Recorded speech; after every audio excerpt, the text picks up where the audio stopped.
My lord, I am pleased you are able to join me today. Well, 30 minutes late. You're not exactly on time. I did provide you with a schedule, my lord. Upon your awakening this morning, I provided you with one. I left it on your desk. That would explain why you didn't know you were supposed to be here today. Well, that is besides the point.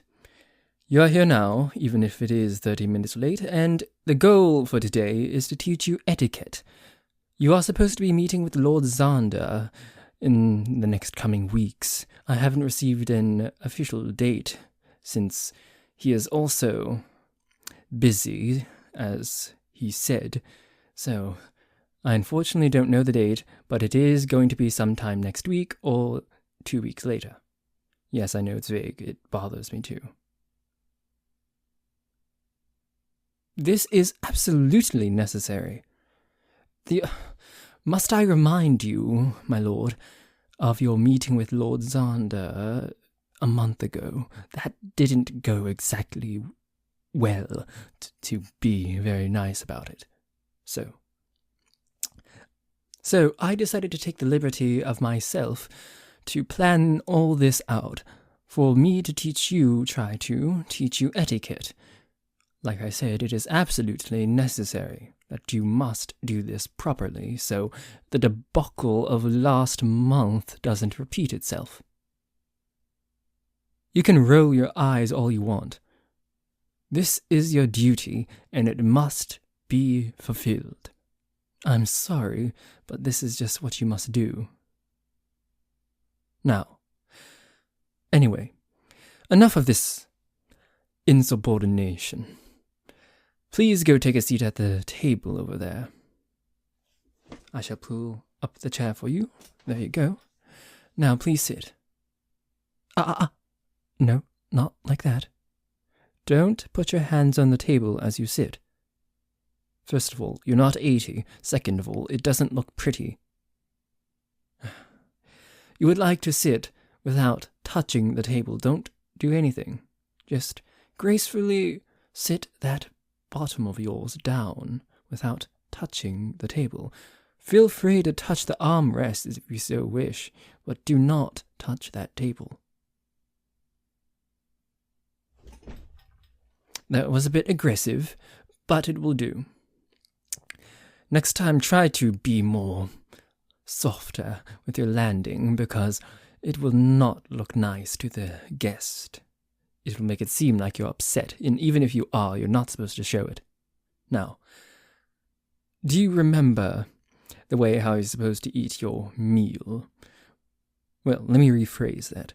So, before you have plates, chinaware, and silverware. A lot of them. So, do you remember the order in which you're supposed to use your silverware? No, you don't start from the inside, then move out. You move from the inside, then out, according to each meal you get. I believe there'll be 4.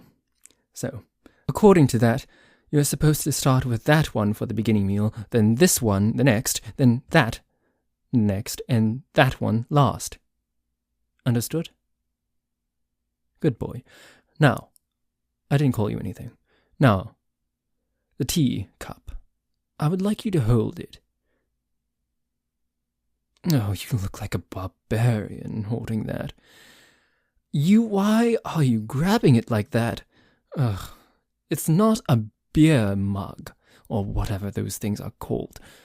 It's a teacup. It's fragile. Not saying that beer cups are not, but they're meant for more force. You're not clanking these teacups like beer mugs, or whatever. Try again. Hold it like this.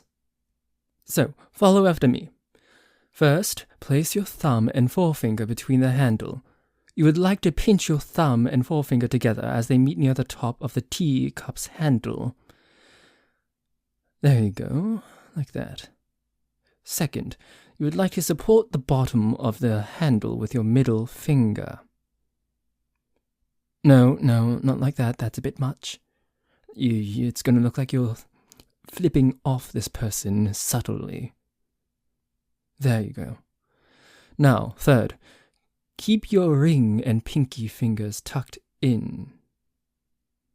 Now, since we are at the table, the saucer is not really that needed, but assuming that you'll be drinking tea with him while standing with the saucer, you must hold the saucer in the other hand, of course, if you're not sitting at the table. That's pretty self-explanatory, but I've seen you trying to,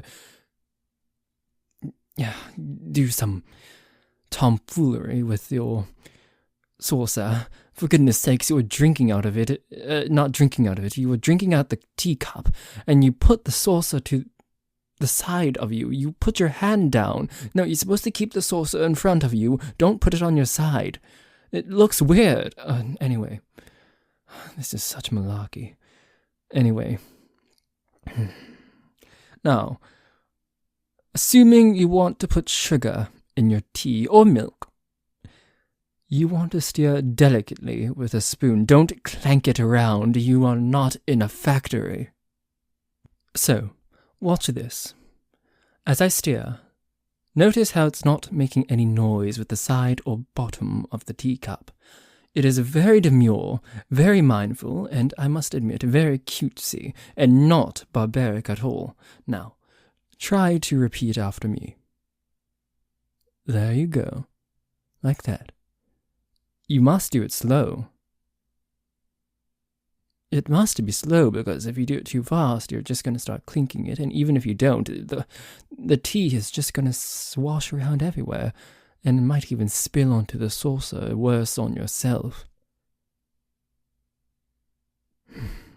I know you're annoyed, but don't give up yet, because you're still going to have to do it anyway, so it's best if you know it now. Even if the likelihood of you forgetting it all by the time that day comes is pretty high, but at least I put some effort into it. Goodness. No, we're not done. We still have more things to do. I must teach you how to hold your silverware properly. Yes, it's absolutely necessary. I'm not going to go into it again. I am not talking back to you. I am simply trying to not have you embarrass yourself again, sir. Look, if you want to continue being more of this disobedient child, I have ways to punish you, my lord. Oh, one can talk to you like this. Must I remind you also that after the disastrous meeting with Lord Zander, I had to punish you for such a terrible meeting. Well, it's not like you took it as a punishment anyway.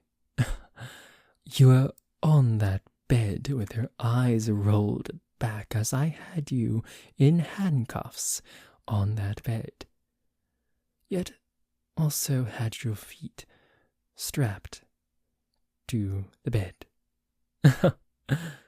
So, perhaps my punishment wasn't that severe, my lord, and if you didn't even like it, you would have gotten rid of me a couple of months ago, since that was not the first time it happened. Well, something similar. Ever since you told me you had a small crush on me, my love. So, how about you be a good boy and listen to me for once, and just follow my advice? I kind of figured you wouldn't listen to me. Once again, I find myself having my hand around your neck. Oh, my dear, sweet, disobedient lord. Now, how about I just teach you another lesson, it seems. Perhaps this is what you wanted all along. But at the end, I still must teach you etiquette. So, even though you may have won this battle now, we're just gonna be back here again soon. Now, don't mind me as I just pull down these trousers of yours. There we go. And I just... for being such a bad boy. You are not allowed to make a peep out of that mouth of yours. You will not be able to make a sound at all while I have you down on this table. Understood? Nod. There we go.